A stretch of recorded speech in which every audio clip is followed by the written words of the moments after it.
The queen,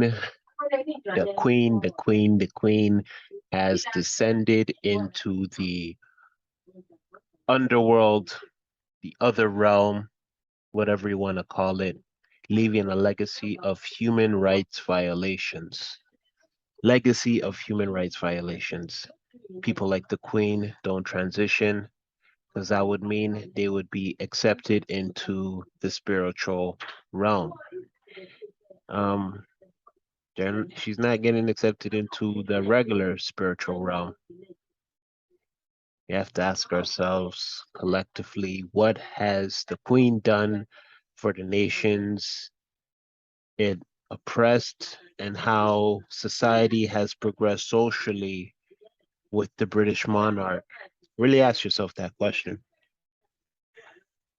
The Queen represents a symbol of power to most people, and their miseducation has led them to believe an imaginary image of the monarch to somehow be a legitimate part of our modern society, as if the British monarch contributes to our society. Society which is supposed to be based on human rights. We recognize some atrocities, like the Holocaust, but the legacy of enslavement is actively ignored by Britain and US. The truth is, we can talk about African kings or queens in history all we want, but the British monarch is the modern image we are forced to see and hear and listen about on a consistent basis through media and the remaining neo-colonial clutches of government. The new era of monarchy should not have a smooth reign politically. They should feel the pressure politically anywhere outside of Europe and US. They should not be welcomed. I don't want to make this a long message, but a teaching moment. So stay tuned for another video where I'll debunk Tucker Carlson speaking on the aftermath of the Queen. But for this video, I'll give some of the facts of the British monarch.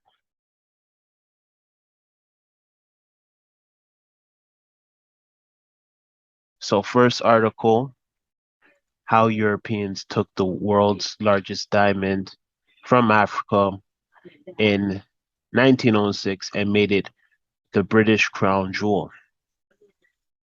As Africa was recovering from the wounds inflicted by slavery on the continent, colonization crept in. Until date, most African countries that were subjugated to European imperialist aggression and military invasions continue to count their losses. This was especially true as Europeans, before leaving Africa, made sure they amassed any valuable item they could lay their hands on. Though most African states have successfully recovered from their taken valuables from colonial masters, the world's largest diamond, referred to as the Star of Africa, that was taken from South Africa during colonization, might never leave the British crown jewel collection. Today, used by the British monarchy in their crown jewel selection, the Cullinan diamonds, as they are formally known, remains the largest diamond ever found.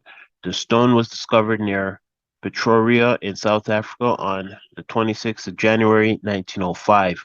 According to the Royal Collection Trust, in its uncut state, it weighed 3,106 metric carats and boasted a size of 10.1 times 6.35 times 5.9 centimeters.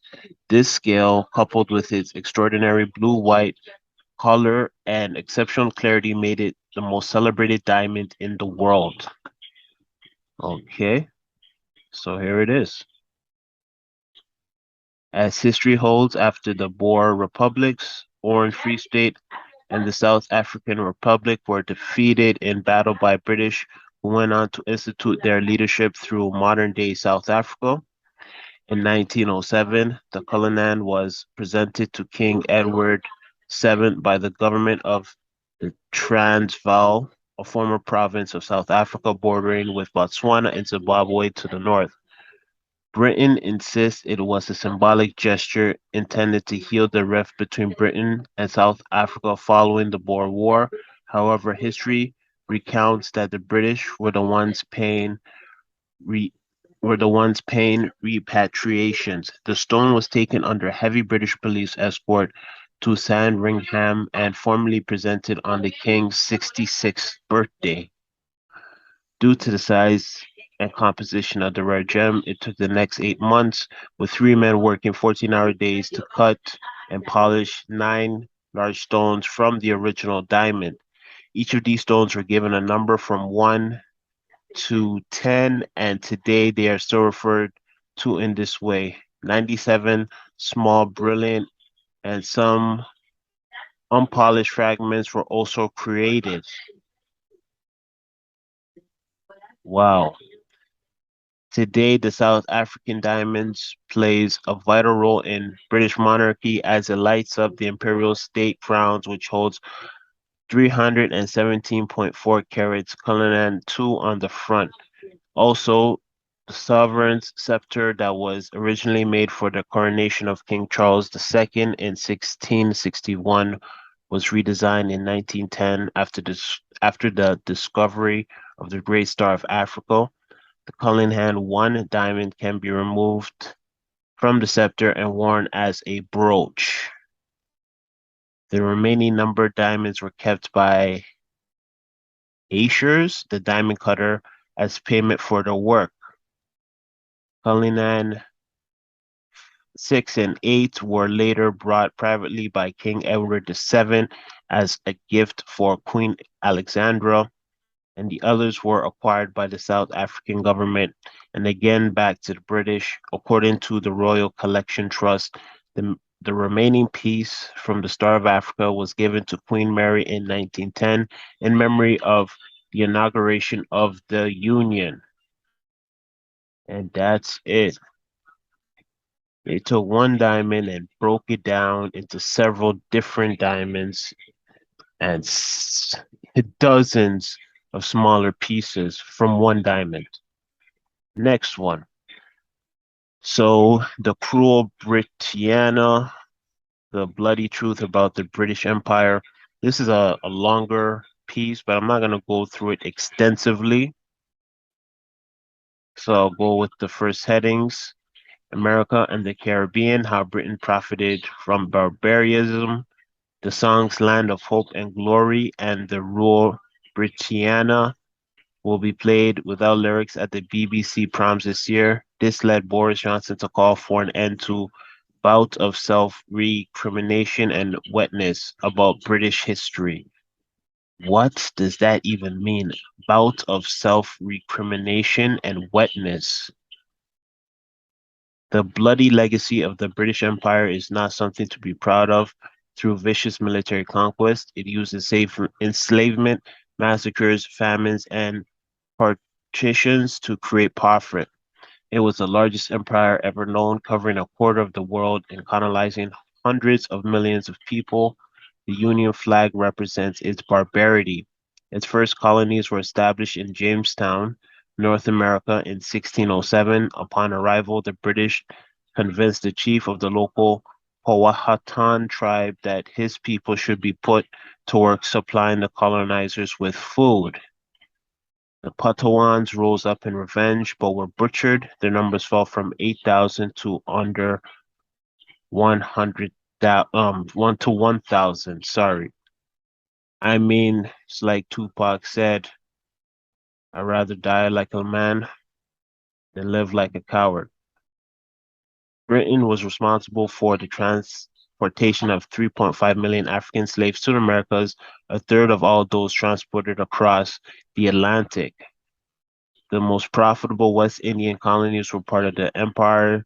Some, such as Barbados and Jamaica, had vicious slave codes to deter rebellions. Plantations grew cotton, tobacco, and sugarcane. By 1750, sugar made up a fifth of all European imports. Slave merchants pocketed 12 million pounds on the scale of African people. Between 1761 and 1807, British ports banked 60 million pounds, around 8 million pounds a day, from slave sales. British rulers viewed slaves as subhuman. Slavers killed over 130 slaves on the Zong ship in 1781 just so that they could calm, just so they could claim insurance. Life on plantations was brutal. A third of newly imported slaves died within 3 years. So Africa and the Middle East control built on divide and conquer. The empire forced African economies to depend on Britain for trade. Colonization was brutal, but there was resistance. British took over Kenya in 1890. In 1952, Kenyans demanded independence and waged the Mau Mau Rebellion. The British castrated people, sliced off ears, flogged, executed, and burned those fighting for independence. They herded them into concentration camps that have become known as Britain's Gulag and killed up to 100,000 people. Britain also wanted to control Egypt and southern Africa to secure trade routes to India. The empire grabbed the Cape Colony in South Africa in 1806, and settlers pushed out the Boers. Its attempts to snatch gold and diamond industries in South Africa led in 1899 to the Second Boer War. At least 25,000 Afrikaners died, mostly in concentration camps set up by the British. The black people who died weren't even counted. Between 1880 and 1900, Britain ruled 30% of Africa's people. Britain invaded Egypt in 1882 and began a long obsession with control of the Middle East.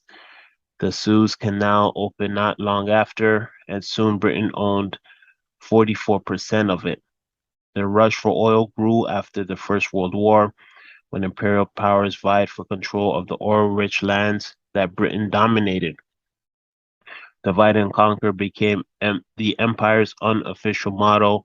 It set ethnic and religious groups against each other. In 1917, the British signed a declaration supporting the creation of a Jewish state in Palestine, knowing this would mean the expulsion of Palestinians. Deep, deep, deep history. Asia and Australasia, plunder, riches, and genocide. India became known as a jewel in the crown of the British Empire, mostly because of the extent to which it was plundered. The British East India Company started by trading in textiles and spices, 1600, but by the 1750s, it was snatching control of ports and cities and shipping. It captured wealth back home. The equivalent of billions of pounds of India's wealth was pocketed by Europe. After anger at colonialism fueled the 1857 Indian Mutiny, thousands of Indian troops stopped serving the British and instead turned their guns on them. In reprisal, the British invented new ways of killing rebels, including blowing them from cannons. After the mutiny, the crown took direct control and announced that Queen Victoria was now Empress of India. The economic chaos that empire had created led to repeated famines. Millions of people died while the British continued to export food from India. And I mean, it goes on. It even talks about Ireland. British colonial rule oversaw the Irish famine of 1845 to 1849. 1 million people died, and a further million were forced to emigrate. In 1846, the British government claimed the free market would solve the problem, but it meant most people couldn't afford food. During the famine's worst year in 1847, 4,000 vessels took food to England. Meanwhile, 400,000 Irish people starved to death.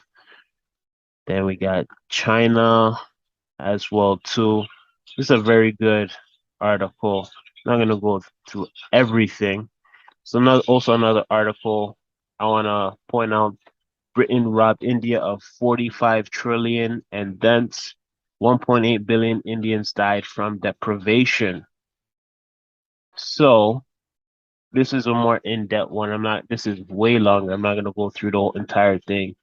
But eminent Indian economist Professor Utsa Patnaik, um, Jawaharlal Nehru University has estimated that Britain robbed India of 45 trillion between 1765 and 1938. However, it is estimated that if India had remained free with 24% of world GDP as in 1700, then its cumulative GDP would have been 232 trillion greater from 1700 to 2003 and 44 trillion greater from 1700 to 1950. Deprivation kills, and it is estimated that 1.8 billion Indians died avoidably from egregious deprivation under the British from 1757 to 1947. The deadly impact of British occupation of India lingers today, 71 years after independence, with 4 million people dying avoidably from deprivation each year in capitalist India as compared to zero in China. I mean, there's more that we can get into, and I'll just leave it at there. So look out for the next video about Tucker Carlson, and peace out. Let me know what you think in the comment section. Whether good or bad, doesn't matter. Peace.